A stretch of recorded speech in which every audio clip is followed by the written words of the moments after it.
이제 수업 시작할게요. 너무 오래 걸렸다. 수업하기가 힘들구만.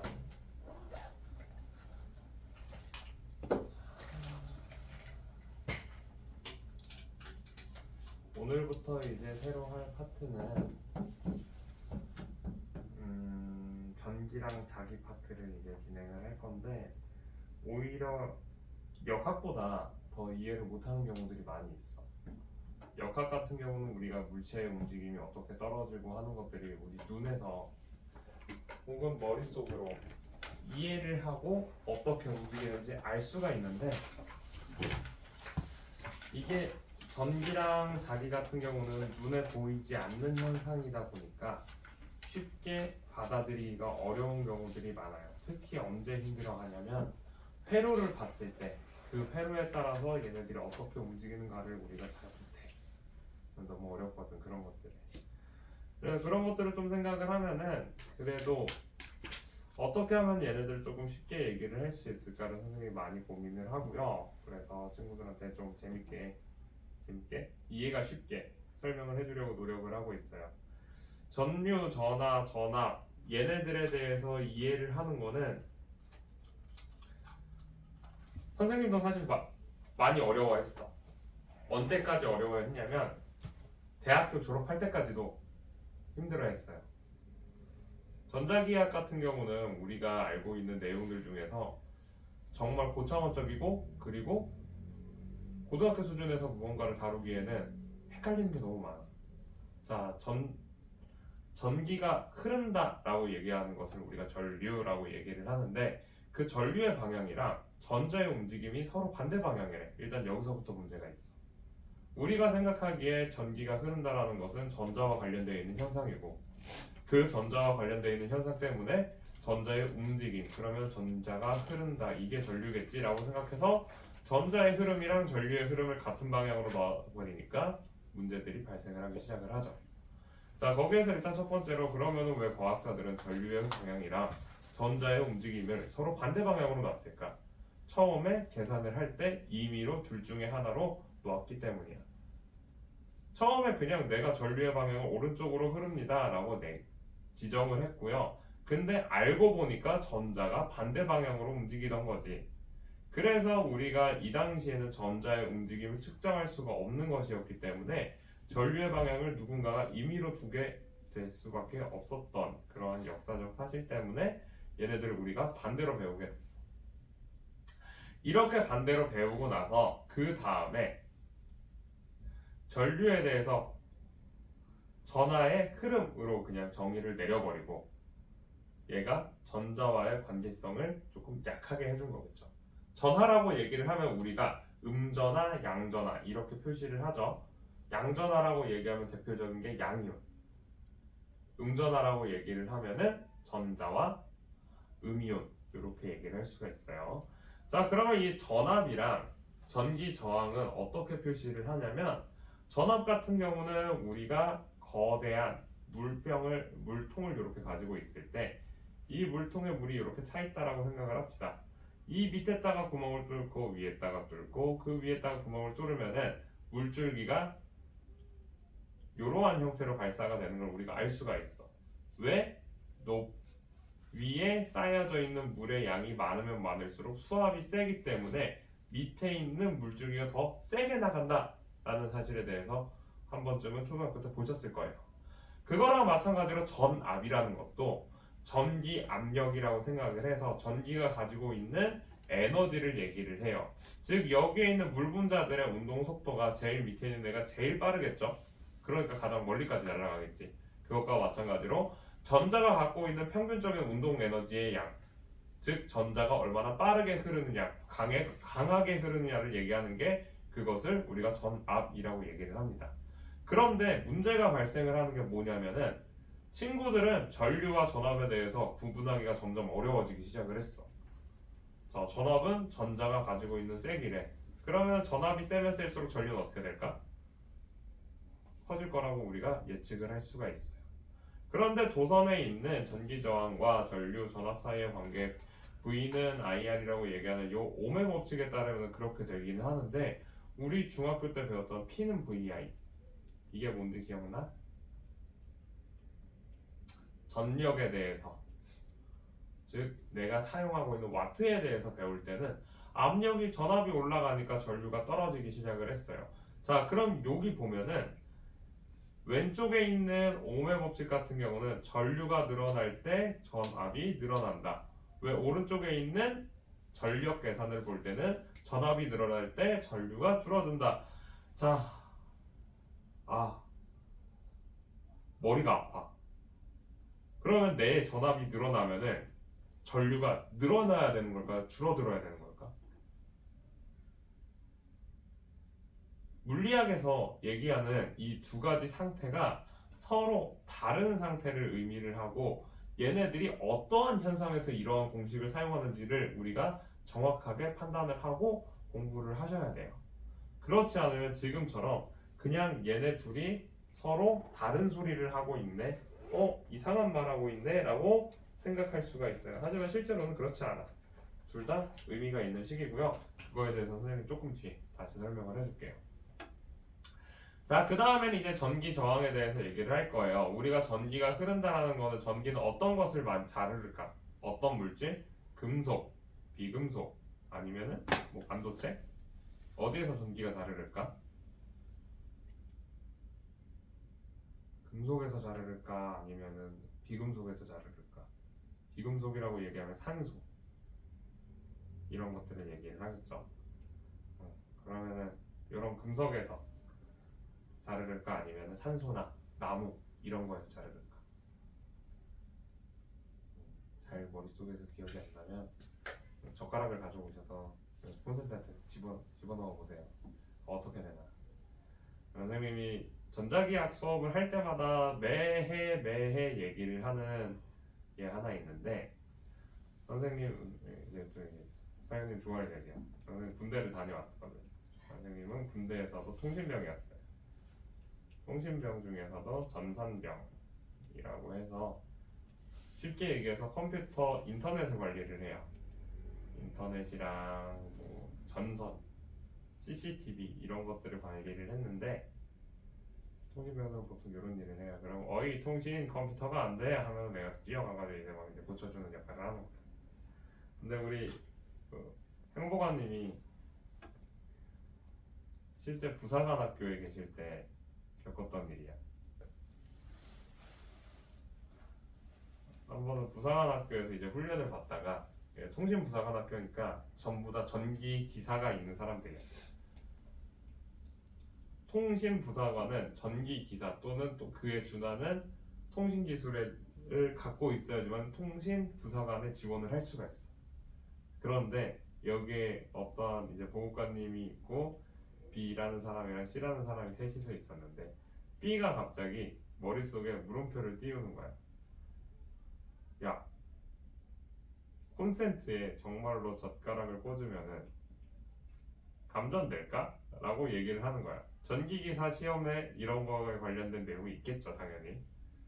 그런데 실제로 전기기사 시험을 볼 때 보면은 우리가 알고 있는 저 콘센트가 220V에다가 뭐 0.6A 요 정도밖에 안 돼. 얼마 안 돼, 암페어가.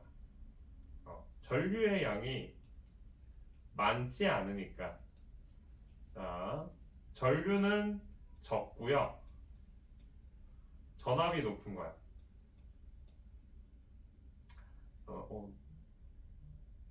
높다를 한자로 못 쓰겠다. 아무튼 전압이 높아요. 자, 우리 이런 상태를 겪어본 적이 있어. 언제 겪어봤냐면 정전기. 정전기의 전압은 순간적으로 한 2만 볼트 정도가 된다 그래. 따끔하잖아. 그런데 사람은 감전돼 죽지 않아. 그러니까 B는 이렇게 생각을 했어. 살짝은 괜찮지 않을까? 그래서 보급관님이랑 옆에 있는 다른 분이 열심히 말렸대. 미친 소리 좀 하지 말라고. 더군다나 우리 보급관은 민간으로 출발을 해서 병사를 보내고 나서 그리고 민간 부사관을 해서 나이가 꽤 있는 채로 보직을 받았어. 25살에 임관했던 걸로 알아, 내가 알기로.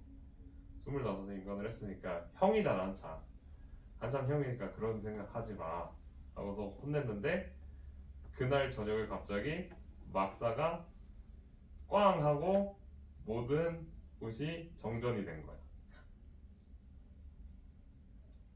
근데 보급관이 이제 침상이 이렇게 있으면 보급관님 침상이 여기고 바로 옆에 붙어있는 요 B 위치에 B가 살고 있었어. 근데 이 새끼가 여기에 있는 콘센트에다가 진짜로 젓가락 2개를 꽂은 거야. 쇠젓가락. 어떻게 됐겠어? 손이 이제 젓가락에 이렇게 달라붙었겠지. 쇠니까. 쇠는 도체니까 전기가 잘 흘러요. 그러면 우리는 군합발로 어떻게 한다? B를 걷어찬다. 왜? 군화는 부도체이기 때문에 감전되지 않으니까. 그렇게 해서 퓨즈가 다 꺼지고 다 없어졌겠지. 근데 여기가 통신 소대라고 했지만 누군가는 이 전기기사가 없겠을 거 아니야. 그런데 여기 이 분대 사람들은 대부분 전기기사가 있었어. 이 B라는 사람은 당연히 어떻게 됐겠어? 퇴교를 당했겠지. 민간인의 신분으로 돌아갔어. 얘는 이제 집에 갔잖아. 그럼 이거 고장난 건 누가 고쳤겠니? 남은 사람들이 이제 전기기사들이 다 같이 모여가지고서 이제 그래서 이제 이걸 이틀 밤 동안 새면서 고쳤다라는 얘기를 하셨어. 그래서 우리 쇠젓가락 오늘의 교훈. 쇠젓가락은 전기가 흐른다. 즉 금속은 전기가 흐르고 군화는 전기가 흐르지 않는다. 부도체는 부도체라고 비금속들은 전기가 잘 안 흐른다. 라는 걸 오늘 배울 수 있는 교훈이죠. 그리고 군대에 가면 이런 사람들이 실제로 있다. 봤다. 이런 썰을 항상 얘기를 해주고 있어. 그럼 이 얘기를 하면 이제 그래서 전기는 금속이 잘 흐른다, 비금속이 잘 흐른다. 금속이 잘 흐른다. 이제 대답을 할 수가 있잖아. 얼마나 유익한 내용이니 물리학자가. 자, 이 얘기를 한 이유가 뭐냐면 오메 법칙에 대해서 얘기를 하려고 하는 거예요. 전기 저항과 오메 법칙에 대해서 얘기를 할 건데 우리가 계속해서 선생님이 처음 시작을 할 때 우리 너무 헷갈려. 전류의 흐름은 결과적으로는 잘못되긴 했지만 전자의 움직임과 관련성이 크다라고 얘기를 했어. 재성아 달리는 거 좋아하니? 축구 좋아해? 축구 할 때 맞바람 치면 어때? 힘들지. 누가 등 뒤에서 밀어주면 바람이 이제 등 뒤에서 오면은 그것도 힘들어 사실. 내 몸이 내가 생각하는 컨트롤이 잘 안 되니까. 아무튼 자 우리가 그런 거를 공기의 저항이라고 얘기를 하죠. 맞바람 치면은 저항이 너무 세기 때문에 내가 안 움직일 거고 등 뒤에서 밀면은 그 다른 밀어주는 힘 때문에 내가 생각하는 거랑 잘 안 움직여서 힘들죠. 뭐 공을 살짝 찼는데 멀리 나간다던가. 실제로 군대에서 내가 살짝 빵 쳤는데 이게 의무대에 가가지고 창문을 부순 적이 있어가지고 바람이 세게 부는다. 뒤지게 없는데 아무튼 자 그래서 전기에서 얘기하는 저항은 뭐냐면 전자가 일렉트론이 이 전자가 앞으로 가다 보면은 그대한 어떤 애 원자 핵을 만나게 돼요. 뉴클리어 원자 핵을 만나게 돼요. 그러면 이 전자는 원자 핵에 의해서 어떻게 된다? 충돌해서 꺾이겠죠. 그러면은 이 전자가 갖고 있던 운동 에너지의 일부가 원자 핵한테 들어가게 돼. 그러면 전자는 느려지겠지. 그리고 원자 핵은 이 움직이면 안 되니까 얘네들끼리 원자와 원자끼리 이렇게 잘 달라붙어 있어서 위치가 바뀌면 안 되니까 이 운동 에너지가 열 에너지로 바뀌게 돼. 그래서 우리가 핸드폰을 오래 쓰는 핸드폰이 어때? 뜨거워지잖아. 얘가 전기 에너지가 열 에너지를 여기서 원자 핵들에 의해서 변환이 된 거예요. 그렇게 에너지의 손실이 발생을 해요. 이것을 우리가 전기의 흐름을 방해하는 무언가 해서 저항이라고 얘기하는 것의 정체야. 저항이 높으면은 전기가 잘 흐르지 않아. 그래서 아까 그 군화는 저항이 매우 높은 상태이고요. 우리가 알고 있는 이런 금속은 전부 다 저항이 낮은 상태다. 이렇게 생각을 해주면 되겠죠. 자, 그럼 저항이 낮으면 낮을수록 어떻게 되겠어? 전압이 일정할 때 전류와 저항 사이의 관계를 보면은 내가 220V라고 합시다. 220V짜리 콘센트를 가지고 있어. 얘를 여기에다가 지금 집어넣으면은 여기에 전류가 얼마나 들어있는지는 알 수가 없어. 무한대가 들어있다라고 해보자. 전류는 실제로는 전자가 몇 개가 흘러가는지를 우리가 세줘야 되는데 얘가 얼마나 흘러가는지는 모르겠지만 이 물대포가 갖고 있는 요 물의 양이 무한대라고 생각을 하는 거야. 지금은 선생님이 높이가 이렇게 만들어 놨잖아. 그게 아니라 얘의 높이가 무한대라서 내가 어느 지역이든지 구멍을 뚫을 수 있는 그러한 특별한 건전지라고 생각을 합시다. 자, 이 특별한 건전지는 무엇에 따라서 바뀌게 되냐면 이 앞에 지키고 있는 저항이 있어. 저항, 레지스탕스가 있어요. 레지스탕스 하면 우리가 어디서 들어봤냐면 그 프랑스 혁명의 저항군을 레지스탕스라고 얘기를 하죠. 실제로 같은 단어예요. 그래서 이 레지스탕스가 있는데 이 저항이 너는 안 되겠어. 나는 매우 강한 저항이야. 너의 에너지를 많이 뺏을게 하면은 얘가 에너지를 많이 뺏어버릴 거야. 어떻게 뺐냐면 개수를 줄이기 시작을 하는 거야. 그래서 이 저항값이 높아지면 전류는 줄어들어요. 왜냐면 일반적으로 요 전압 있죠. 일정한 전압 안에서 전자 한 개가 갖는 에너지의 값은 일정한 값을 가져야 돼요. 그러니까 내가 여기에서 지금 사실 구멍 뚫려 있는 데가 항상 여기에서 나오고 있는 것들을 세주고 있는 거야. 근데 이거의 개수를 줄이는 거지, 이 저항이라는. 굉장히 복잡한 내용이에요. 헷갈려요. 자, 그래서 이런 것들을 가지고서 조절을 해서 우리가 확인을 하는 게 이게 옴의 법칙인데 이렇게 얘기하니까 너무 복잡하고 어렵고 힘들어요. 그럼 어떻게 우리가 얘를 실제로 사용을 하냐? 자, 선생님은 친구들한테 너네들한테 물리를 완벽하게 가르치고 싶진 않아. 고등학교 수준에서는 고등학교 수준이 있는 거고 중학교 수준에서는 중학교 수준이 있어. 대학교 수준은 당연히 대학교 수준이 있고 지금 선생님이 얘기를 한 거는 사실상 대학교 수준으로 얘기를 한 거야. 그럼 고등학교 수준에서는 얘네들을 어떻게 우리가 바라봐야 되냐면 V는 IR을 쓰는 상태와 P는 VI를 쓰는 이 두 가지 상태를 구별할 줄 알아야 되는 게 가장 중요한 포인트예요. 그럼 얘네들을 어떻게 구별을 하냐? 오른쪽에 있는 애는 전기 에너지에 대한 내용이야. 내가 얼마나 많은 양의 전기 에너지를 사용했냐는 것을 얘기를 하는 거고요. 왼쪽에 있는 애는 전기 에너지가 아니라 어떠한 도선에 흐르는 전류, 전압, 저항에 의해서 우리가 구하고 싶은 것들을 구해보자라는 거예요. 이렇게 얘기하면 너무 어렵잖아. 자, 우리 시간분의 거리가 속도였어.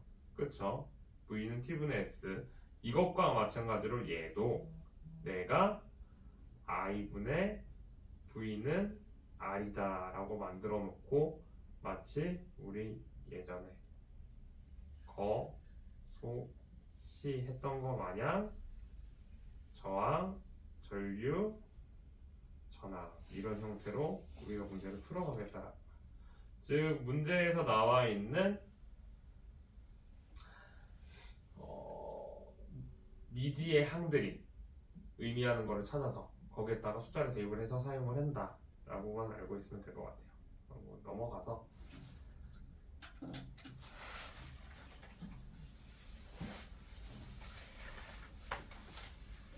이번에는 전기력에 대해서 얘기를 할 거예요. 아까는 전기 그 자체에 대해서 계속 얘기를 했다면 이번에는 전기장, 전위차 그러니까 전압이 발생하는 원인과 그리고 그 원인에 대해서 자세하게 얘기를 할 거예요. 우리가 전기력이라고 얘기를 하는 것은 서로 다른 전하들이 서로 잡아당기거나 아니면은 서로 같은 전하들이 밀어내거나 하는 관계를 우리가 전기력이라고 얘기해요. 플러스 플러스는 서로 밀죠. 밀어냄. 플러스 마이너스는 잡아당김. 우리 이거 초등학교 때 무엇을 해봤냐면 그 이상한 PVC, 폴리에보나이트 막대를 가지고서 막 비벼. 열심히 비벼. 그리고 나서 머리카락이랑 같은 애 머리카락을 이렇게 서. 근데 지금 안 쓰네. 얘한테는 도체가 들어있어서 다 빠져나가서. 자, 이러한 것들을 하면서 내 머리카락과 얘랑 서로 잡아당겨지면 둘 사이에 어떤 일이 일어났다? 서로 반대 전화를 갖고 있구나. 그래서 우리가 대전이라는 현상에 대해서 얘기하고, 요거 기억날지 모르겠지만 통해서 내가 막대기를 플러스 자리를 갖다 대니까 플러스 플러스 플러스 플러스 애들이 밀려나니까 여기에 플러스가 모여서 문박지가 이렇게 벌어져. 여기 대전된 물체가 왔구나. 이걸 우리가 검전기 이런 얘기를 하죠. 기억도 안 나지? 이런 거 기억을 할 정도면 너희들은 이미 IQ가 150은 됐을 거야. 말이 안 되지. 자, 이러한 형태의 내용들을 우리가 배웠어. 잘 기억은 안 나지만 고등학교 수준에서는 요걸 원하진 않아. 고등학교 수준에서 원하는 거는 아까 얘기했던 얘가 어떠한 힘을 가지고 있느냐가 더 중요해. 얘가 전기력인 것이 중요한 게 아니라 그냥 이 힘에 대해서 알아보자라는 거야. 자, 힘은 정의가 어떻게 된다? 어떠한 물체의 운동 상태나 혹은 모양을 바꾸는 원인이라고 우리가 배웠죠. 즉 여기에서 우리는 얘네들은 전하라고 했으니까 보통 어떤 거 하냐면 전자랑 양성자 두 가지로 얘기를 해요. 자, 전자가 부서지기가 쉽니 어렵니? 거의 부서지지 않아. 거의 부서지지 않기 때문에 모양 변화는 우리 안 볼 거예요. 그냥 운동 상태의 변화를 볼 거예요. 운동 상태의 변화라고 얘기하면은 위치 변화와 아니면 운동 방향의 변화 이 정도만 우리가 확인하겠다라는 거예요. 아니면 힘을 어떻게 주고받는가 이렇게 얘기합니다.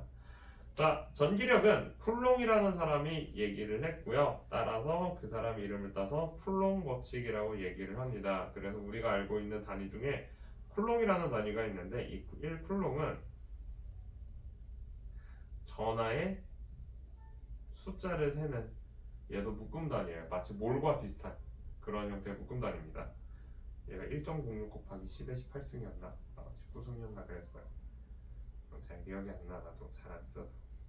자, 그래서 쿨롱 법칙에 따르면은 전하끼리 서로 받는 힘의 크기를 거리의 제곱으로 우리가 나눠서 계산을 합니다. 자,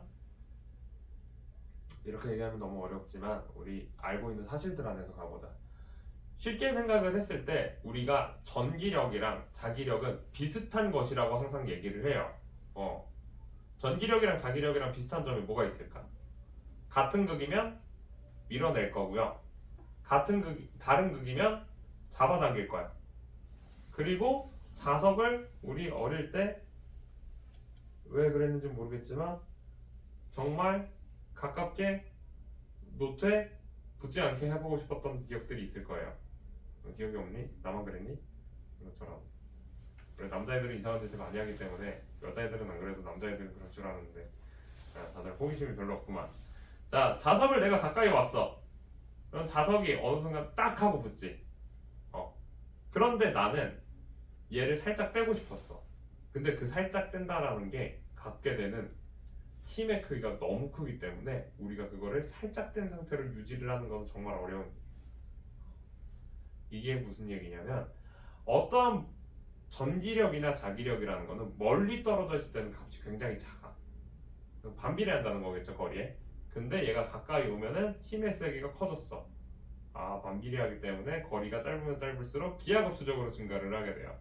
그래서 우리가 여기서 얘기하는 요 단위들을 가지고서 조금 생각을 해보면은 보통 사람은 우리 NCS가 아닌데 CSI 아닌데 SI구나. SI 단위계에 따르면은 길이는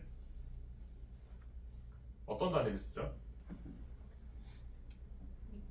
미터 단위를 쓰고 있지. 그러면 여기서도 마찬가지야. 요 R 제곱도 단위가 미터의 제곱으로 이렇게 우리가 나타낼 거야. 자, 그럼 얘를 밀리미터로 바꾸면 어떻게 되냐면 미터를 밀리미터로 바뀌면은 몇 분의 몇?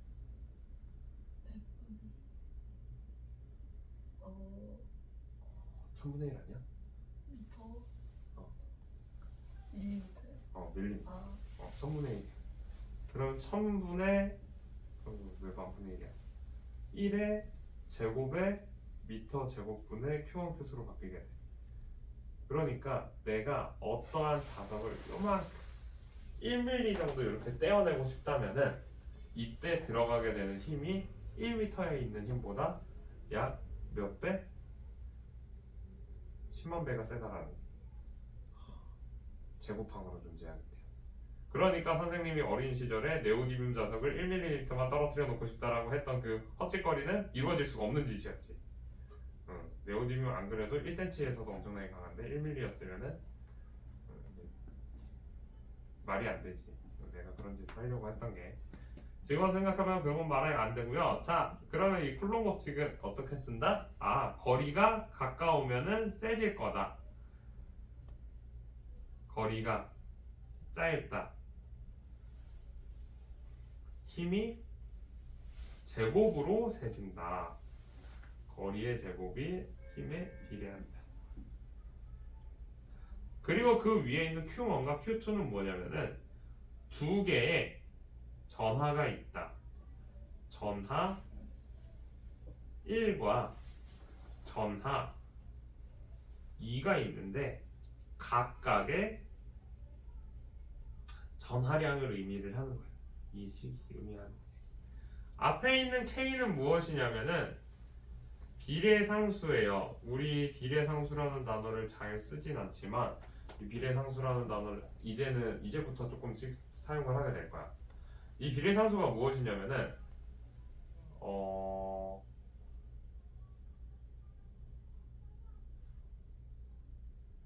수능 만점이 지금 500점이지? 500점? 500점? 아니야, 100점에 150에 300에 450점이네요. 그렇죠? 과탐 사탐 100점인가? 근데 100점이니? 50점이지 지금도. 450점이야.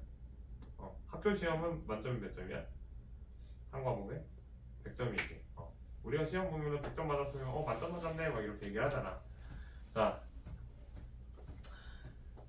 수능 100점 받았네 하면은 우리 박수를 칠까? 안 칠 거야. 토익을 모르는 사람이 막 우스갯소리로 우리가 하는 것 중에 하나가 나 토익 100점 맞았어 하면 막 이게 너 정말 잘한다 막 이러고 막 그런 우스갯소리도 있잖아. 이게 뭐냐면은 비례상수를 고려하지 않았다라는 거야. 어떠한 것을 우리가 비교를 할 때 얘를 비교할 수 있게 얘네들을 맞춰줘야 돼 항상. 그 중에서 이 비례상수는 뭐냐면은 얘가 지금 갖고 있는 거리 그리고 전하량 얘네들에 대한 단위와 값들이 힘이랑 연결시켜 줄 수가 있을까? 자, 이거 단위를 선생님이 쓰면 어떻게 되냐면 자, 제곱 요 앞부분만 빼서 쓸게요. 제곱미터 분의 얘네들은 전하라고 했으니까 쿨롱이에요. 단위가 지금 쿨롱 제곱 퍼 제곱미터야. 얘는 힘이야? 힘은 아니지. 힘은 뉴턴이잖아. 1뉴턴은 어떻게 계산을 해? 그냥 1뉴턴으로 계산을 하겠죠. 그럼 얘를 어떻게 해주면 돼? 얘 곱하기 뉴턴에 센티미터 제곱, 쿨롱 제곱분의 미터 제곱 하면은 약분이 되면서 뉴턴만 남게 될 거야. 즉 비례상수라는 거는 내가 원하는 형태로 바꿔주기 위해서 단위를 바꿔주는 상수를 우리가 비례상수라고 얘기를 해요. 근데 단위만 바뀌면 되겠어? 비례상수라는 얘기에 따라서 얘네들이 갖고 있는 값들이 실제로 실험으로 계산을 했을 때 어떻게 해야지 1뉴턴이 되는지를 우리가 찾아낸 거야. 그래서 9.0 곱하기 10의 9승에 1m의 제곱에 있고 그리고 각각 1쿨롱 1쿨롱일 때 얘를 두 개의 전하를 서로 1m 딱 떨어뜨려 놓으면은 1뉴턴의 힘을 서로 주고받는다 라고 우리가 계산을 할 수 있어. 너무 어렵지? 어려워서 우리 어떻게 하냐면 고등학교 수준에서는 그냥 K를 이해를 포기를 하시면 됩니다. K에 대한 이해를 포기를 하시면 그냥 어떻게 바뀌냐면 이건 이제 마지막이 제일 중요해. 자, 전기력 멀리 간다. 힘이 세진다 약해진다? 약해진다야. 힘이 제곱에 반비례하면서 약해질 거야. 자, 전하량이 커진다. 전하량이 커지면 힘이 세진다. 이 두 가지만 기억을 하면은 우리가 알고 있는 고등학교 수준에서 쿨롱 법칙이 원하는 건 그거야.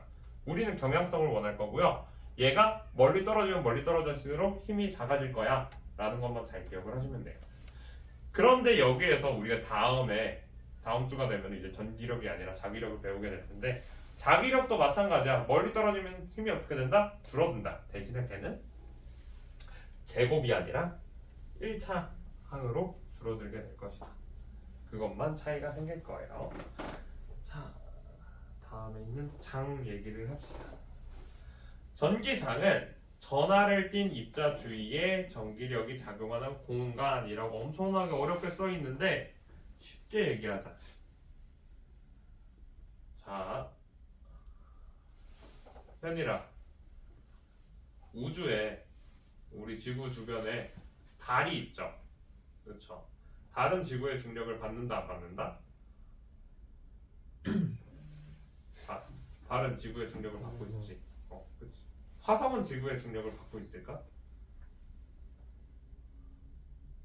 수성은 받고 있을까?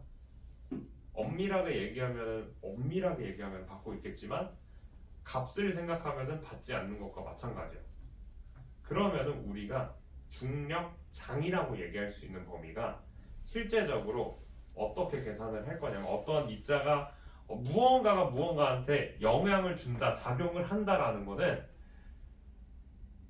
실질적인 의미가 있는 공간만 얘기를 하는 거야. 우주에는 블랙홀이 있잖아. 블랙홀은 모든 거를 다 빨아들일 정도로 엄청나게 강하다며. 얘의 질량이 엄청나게 커. 그럼 블랙홀은 우리한테 중력을 줄 수 있다 없다? 우리가 알고 있는 상식 안에서는 줘야 되지만 실질적으로 그 값이 너무 미미하기 때문에 못 준다라고 얘기하는 거야. 그러면 어떻게 계산을 하는 거냐면, 이러한 형태의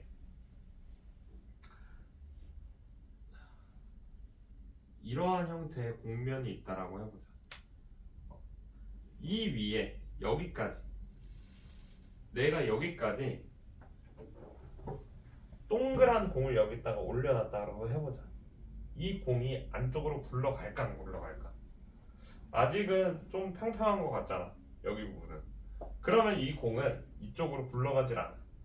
그러면은 여기는 공면이 있는 거야 없는 거야? 없는 것과 마찬가지야. 하지만 우리가 엄밀하게 수학적으로 따지면 공면이 있어. 그런데 여기로 굴러가지 못해. 왜? 마찰이나 기타 관성의 영향에 의해서 움직이질 않는 거야. 그럼 이런 경우에는 우리가 이 장 안에서 존재하지 않는다라고 판단을 할 거고요. 대신에 요 안으로 살짝 들어가게 되면은 그때부터 얘가 점점 굴러서 들어가게 돼요. 어떻게? 이 가운데 있는 입자의 영향으로 들어가기 시작을 하는 거예요. 그래서 우리가 얘기를 하는 어떤 그 필드 장이라고 얘기하는 거는 전기장이든 중력장이든 자기장이든 전부 다 작용하는 공간이라고 얘기를 하지만 실제적으로 영향을 줄 수 있는 거리까지만 얘기를 하자라는 거예요. 그래서 전기장 같은 경우는 양전하는 우리가 전기력이 플러스에서 마이너스로 작용을 한다라고 생각하기 때문에 플러스 방향에 있는 애들은 여기에 양전하를 놓으면은 서로 반대 방향으로 밀려나겠지. 왜? 같은 극이니까. 음전하 주위의 자기장은 플러스 방향에 플러스에 단위 양전하를 갖다가 놓으면 얘가 이쪽으로 잡아당겨질 거예요. 이거는 여기 지금 보면 알겠지만 어떠한 양전하 하나를 놓았을 때 이 양전하가 받는 전기력의 방향을 우리가 장의 방향으로 고정시켜 놨기 때문이다 라고 얘기를 해요. 이거는 전기장의 방향에 대한 정의인데 정의를 알 필요는 없고 그냥 플러스에서는 빠져나가고 마이너스에선 들어갈 거다라는 거 잘 기억을 합시다. 그래서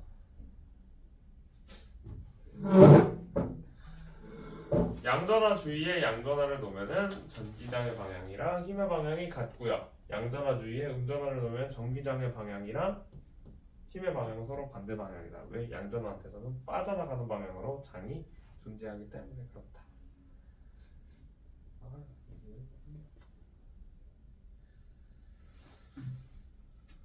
고등학교 수준에는 장이 없었으면 좋겠어요. 자, 그래서 이거 이도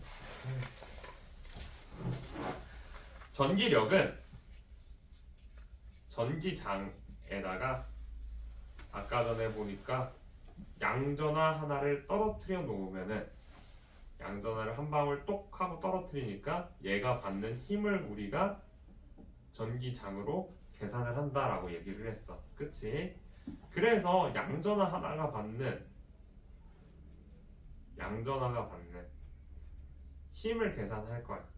그럼 여기에 양전화 F는 비례상수 어떠한 상수가 들어간 K, Q 이런 식으로 쓸 수가 있겠지. 이 양전화가 받는 힘이라고 얘기를 하면 이렇게 얘기하면 너무 어려우니까 이렇게 하자. K 곱하기 R제곱분의 Q1 그리고 내가 원하는 Q 양전화 이렇게 식을 바꿀 수가 있어. R제곱분의 Q1, Q2를. 그래서 요 앞에 있는 얘가 비례상수가 어떠한 것의 비례상수값이 될 거고요. 다시 이 비례상수가 우리가 얘기하는 전기장이다 라고 계산을 합니다. 물리학자들. 그래서 그냥 F는 EQ 이런 식으로 외워두시면 되겠다. 전기장 계산을 하려면은 그 안에 있는 R분의 Q 값만 계산을 하시면 됩니다. 근데 이거 아마 시험에도 잘 안 나올 거예요. 대신에 요건 좀 나올 수가 있다. 전위와 전위차.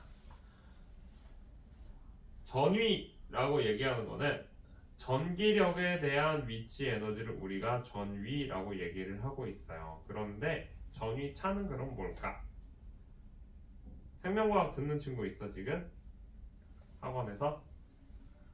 생명 듣는 친구 아무도 없어? 생명 공부한 사람. 자, 선생님이 하나 얘기를 할게요. 자, 우리 몸에 신경계를 우리가 관찰을 하면은 신경계에서 막전이 그래프가 이렇게 점프를 뛰게 돼. 이때 내가 탐침을 여기에다 플러스 극을 꽂고 여기에다가 마이너스 극을 꽂게 돼요. 반대로 썼다. 플러스 극을 안쪽에 꽂고 바깥쪽에 마이너스 극을 꽂게 돼. 그래서 실제로 얘네들 계산을 하면 여기에 뭐가 있냐면 안쪽에 나트륨 이온이 있고 안쪽에 안쪽에 칼륨이 있고 바깥쪽에 나트륨이 있어. 그럼 둘 다 지금 플러스잖아. 그런데 아까 선생님이 보여줬던 이 막전이 그래프에서 평상시 여기의 값이 마이너스 70mV의 전위차를 가지고 있다라고 얘기를 해. 자, 전위차와 전압 그리고 위치 에너지에 대한 것에 대해서 우리가 잘 이해를 해야 되는데, 자, 선생님이 기준점을 이 꼭대기를 잡았어. 기준점이 여기야. 여기에다 기준점을 잡았어. 그러면은 이 아래에 있는 이 위치 에너지는 여기의 위치 에너지는 플러스 마이너스 어떻게 될까? 내가 여기다가 기준점을 잡고서 여기에서부터 이만큼 잡아당겼어. 그럼 내 위치 에너지 값이 늘어난 거겠지. 그럼 반대로 여기서 내가 밑으로 가면은 줄어들게 될 거야. 전기력에 의한 위치 에너지도 마찬가지야. 어떤 하나의 기준을 두고서 내가 위, 아래 해가지고 두 가지로 나눠서 위치 에너지 값을 다시 계산을 해. 이거에 대한 차이점이 위치 에너지가 전기력에 대한 위치 에너지의 차, 그래서 전위차라고 얘기하는 전압인데, 우리가 아까 얘기를 했던 이러한 형태의 신경도 마찬가지로 안쪽이나 바깥쪽이나 다 플러스가 있는데 이 바깥쪽이 안쪽보다 플러스가 많으니까 마이너스 얘가 100, 아니 여기가 30, 여기가 100 이렇게 돼 있으면은 30에서 100을 빼서 마이너스 70으로 넘어가게 된 거야. 이런 식으로 계산을 하는 거를 우리가 전위차 그리고 전위라고 얘기를 하는 부분입니다. 그래서 이거는 V는 Q분의 W로 우리가 계산을 하고 있고요. 이거는 어떠한 것에 들어간 일이 W라고 했을 때 얘가 이 전하량을 얼만큼 많은 에너지로 옮겼는가 이걸 계산을 하는 거죠. 여기에서 Q로 나눠서 찌는 이유가 뭐냐면은 전하량이라는 것에 대해서 조금 설명을 해야 되는데 전하량은 개수야. 전위는 한 개의 에너지야. 그러니까 전하량이 100이야. 그러니까 100개를 옮기는데 100줄의 에너지가 들어갔어. 그럼 한 개를 옮기는 데는 1줄이 들어가겠지. 그럼 그 1줄을 전하 한 개 한 개가 다 나눠서 갖게 되겠죠. 그래서 그렇게 갖게 된 전하 한 개의 에너지를 우리가 전위차, 전압 이렇게 얘기를 하기 때문에 그렇습니다. 그래서 일단 여기까지 진행을 하고요. 친구들은 5분 쉬었다가 여기를 선생님과 같이 풀도록 할게요. 5분 쉬었다가 그냥 풀어주세요.